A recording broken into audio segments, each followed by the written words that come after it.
ऐसा नहीं कि बिजली के मामले में हम पिछड़े थे। हमारे प्राचीन काल के जो साइंटिस्ट थे, जिन्हें हम ऋषि कहते थे, उन्हीं में से एक सबसे महत्वपूर्ण नाम है अगस्त्य ऋषि का।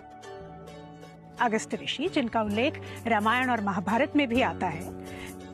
पर क्या आपको पता है कि प्राचीन काल में अगस्त्य ऋषि ने बिजली का आविष्कार किया था? आश्चर्य हो रहा है ना आपको सुन के? मुझे भी हुआ। लेकिन अगर आप अगस्त्य संहिता पढ़ें तो उसमें अगस्त्य ऋषि ने विस्तार से वर्णन किया है एक ऐसी पद्धति का जिसे आज पूरी दुनिया बैटरी के नाम से जानती है। ऋषि अगस्त्य के तरीके से बैटरी बनाने का प्रयोग जब हमारे आज के साइंटिस्ट ने किया तो वो पूरी तरह से सफल हुआ। उज्जैन की प्रिंस लाइब्रेरी ने अगस्त्य संहिता को आज भी सुरक्षित रूप से रखा हुआ है। यही नहीं, प्राचीन काल में ही इलेक्ट्रिक बैटरी के जरिए तुलसी से चार्ज किए हुए पानी का इलेक्ट्रोलिसिस करके हम मेडिकल ओजोन बनाते थे।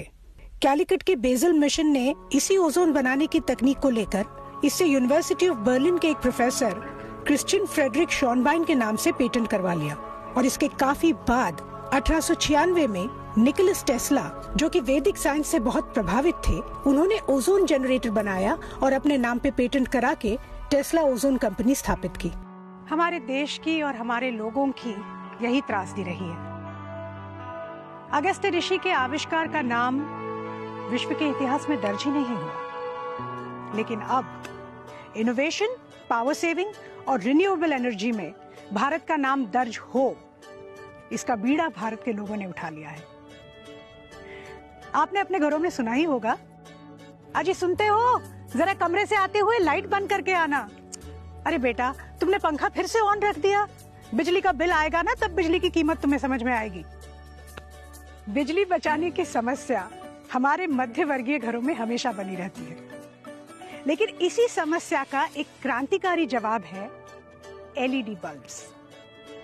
एलईडी बल्ब्स में बिजली की खपत कम होती है, इसलिए इसमें पैसे की बचत होती है। ये आमतौर से ठंडे रहते हैं, इसमें ज्यादा गर्मी नहीं होती क्योंकि इसमें मर्क्यूरी यानी पारे का उपयोग नहीं होता। एक नॉर्मल इनकैंडेसेंट बल्ब जो होता है उसके मुकाबले ये 40 गुना ज्यादा चलते हैं। मतलब जहां साधारण बल्ब 1000 घंटे चलता है, वहीं पे एलईडी 1,00,000 घंटे चलता है। और सबसे बड़ी बात यह है कि एलईडी बल्ब्स अब सस्ते हो गए हैं। इससे हमारा तो फायदा है ही, साथ में पर्यावरण का भी फायदा है। एलईडी बल्ब्स पावर सेक्टर में एक बहुत बड़ी क्रांति है। विंड पावर के निर्माण में भारत आज चौथे स्थान पर है और विंड पावर भारत में निर्मित सभी ऊर्जाओं में से सबसे सस्ती भी है। क्लाइमेट चेंज की लड़ाई में भी भारत सबसे अग्रसर है और ये हमारे लोगों की मेहनत और लगन ही है कि रिन्यूएबल एनर्जी हमारे देश में प्रोड्यूस करने के लिए आज 300 इंटरनेशनल और डोमेस्टिक कंपनियां यहां समर्पित हैं। प्रकृति को सुरक्षित रखकर, मनुष्य को सुरक्षित रखकर ऊर्जा के निर्माण में पूरे विश्व को राह दिखाने के लिए अब भारत पूरी तरह से तैयार है। जब समंदर में एक लहर उठती है तो उसे कोई नहीं रोक सकता। अगस्त्य ऋषि को इतिहास में अपना स्थान तो नहीं मिला, लेकिन भारत को अब एक नया भविष्य बनाने से कोई नहीं रोक सकता। ये थी भारत में ऊर्जा और बिजली की बात, आपकी बात, मेरी बात, हम सब की बात, भारत की बात। मिलजुल के और खुल के सच्चे भारत की बात।